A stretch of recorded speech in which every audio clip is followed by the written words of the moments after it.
had jobs, and then give back for the reading hour at the library or Girl Scouts or Tri-High Y, then raise money for city kids to go to camp in the country, and country kids to see Washington, D.C., our nation's capital, and all the other things women had to do to stay sane and a woman. They did, largely without complaint, always without remorse, frequently without encouragement, but always urging us on, because he may not come when you call, but he always comes on time.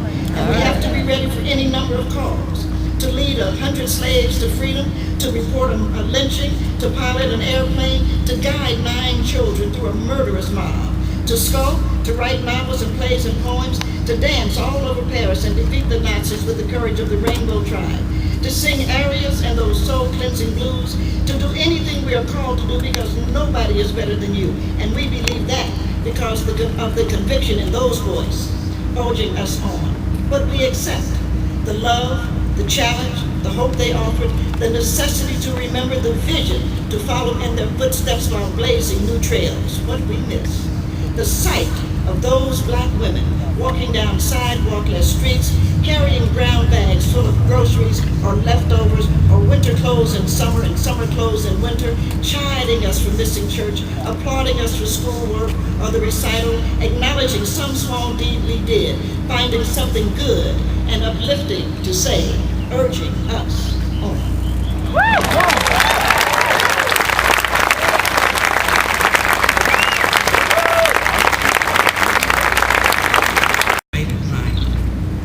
He talked about the trials of his daughter, Gail, who was in my history class. But there was a football player following her for her protection. We had troops following us, whose orders were to not interfere in most instances. The superintendent told us to report to the vice principals, but he ignored reports of the soldiers slammed against the wall lockers every day.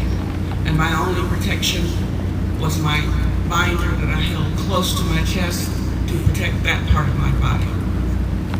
And to further prevent myself from being body slammed from the binder, I stuck straight pins all around the binder and bent them so that they were not obvious.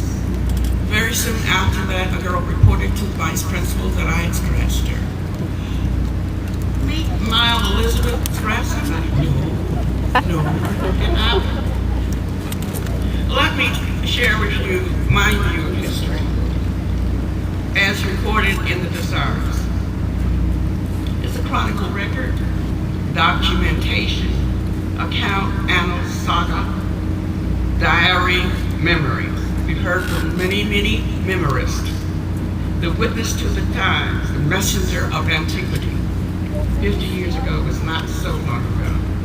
A voice forever sounding across the centuries, the laws of right and wrong. A sort of mask, richly colored. The great dust heap. A fraud agreed upon. That terrible mill in which sawdust rejoins sawdust. When I was in the 4th grade, my mother gave me an ancient history textbook. I've loved history ever since. So I appreciate those who have gone on record with their memories.